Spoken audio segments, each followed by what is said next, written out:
Hi, everybody, and welcome to Title II Tuesday, brought to you by the Center for Inclusive Teaching and Learning here at UWSP. Welcome to Week 3 of our bite-sized remediation program.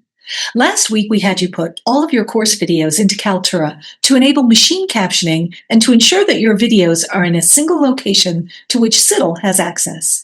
This enables work on the manual checking of caption accuracy and the augmentation of captions with speaker notes and sound effect notations.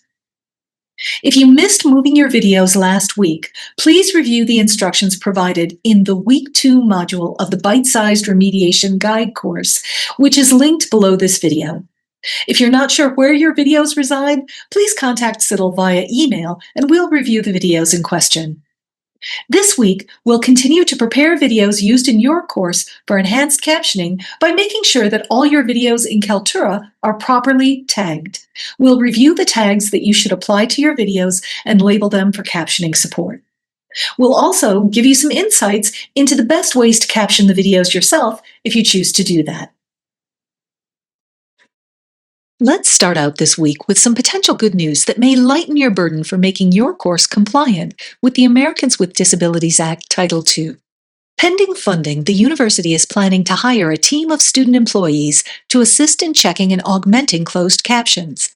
This means that you, the instructor, may not need to manually caption your videos. We're waiting for final word on how much funding and how many students we can count on for this project. Obviously, there are a lot of videos that need to be checked, so we have to prioritize. Our prioritization for captioning remediation is based on impact.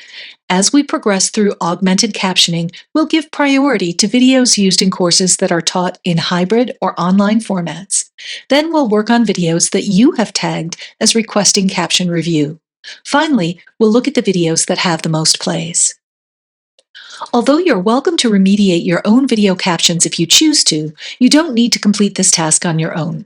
We'll be able to do this work largely without input from instructors, but our team may contact you if your videos have technical content or a lot of discipline-specific vocabulary. Adding audio description tracks will be addressed in a later phase of remediation efforts.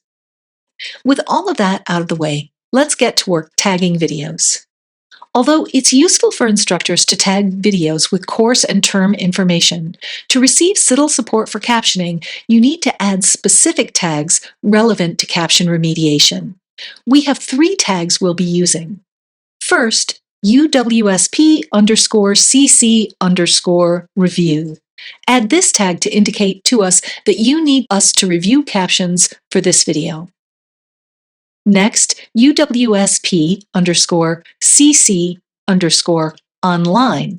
Adding this tag to videos indicates that they are used in online or hybrid courses and that they need closed caption remediation. Finally, UWSP_CC_sensitive.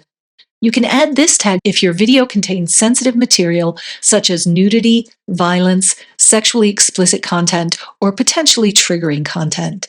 We ask for this only so that we can direct these videos away from student workers who request not to work on this type of content. So, how do you tag the videos? To add the tags, access your account on Canvas and select the My Media link to enter the Kaltura platform.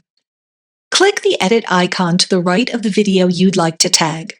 Then scroll down to the Tags interface and enter the desired tag, UWSP_CC_, and then choose the word review, online, or sensitive, as is most appropriate for your video. Then click Save. It's that simple. You'll know that the CITL team has completed captioning work on your videos when these tags are removed and replaced with a UWSP_CC_reviewed tag. You won't need to do anything to update these videos in your courses. The new captions will automatically be applied whenever you've linked the video in Kaltura. What about YouTube videos? Unfortunately, we can't remediate YouTube content for you. Ideally, you'll move videos that you've hosted on YouTube into Kaltura.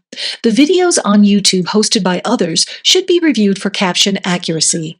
Videos with inaccurate captions should be replaced with videos which have accurate captions. Now, we'd be remiss if we didn't show you how to caption your own videos if that's your choice. To do this, in the menu below the video, select Captions. Select the option to edit the captions. The captions are displayed by timestamp. You can listen along with the video and correct any errors in captioning as you go. The software for word recognition has improved in the AI era, but there are still mistakes, especially if you're speaking quickly, have an accent, or are using uncommon jargon. To edit a particular caption, just click on it and change the text. Once you enter a change in the captions, the Save button will become visible. Be sure to click Save once the captions are edited and probably as you go along. If you mess up, you can always revert to the original text. There are some conventions for captioning that you should take note of. In videos with multiple speakers, you should always identify who is speaking. Do this by adding their name in brackets with a colon, such as interviewer, colon, inside brackets. You can use the last name of an individual after you initially identify them by their full name. You should transcribe exactly what a person is saying, including grammatical errors or accents. This is part of who a person is and how they present themselves, and you don't want to erase that.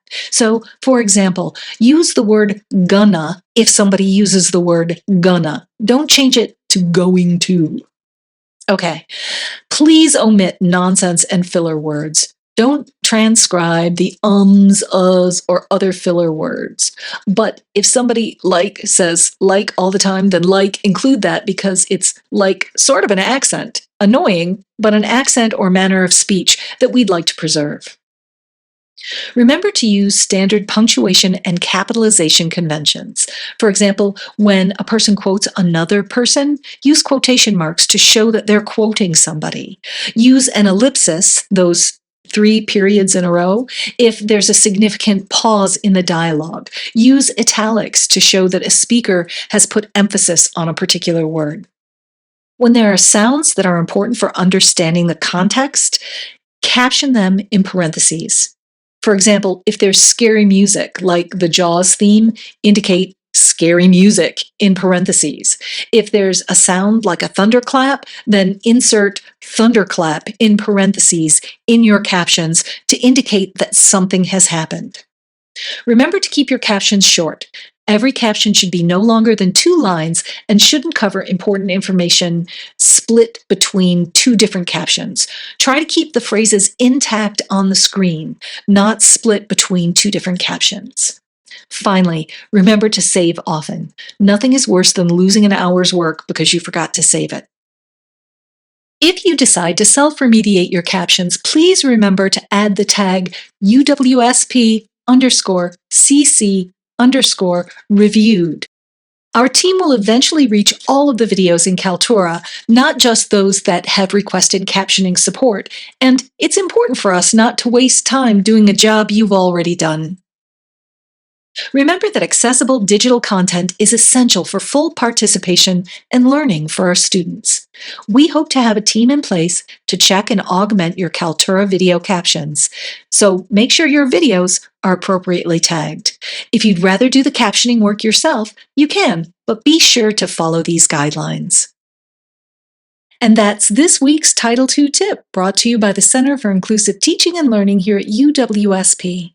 Remember, at CITL, we offer support for course design, learning activities, assessment, pedagogy, and accessibility.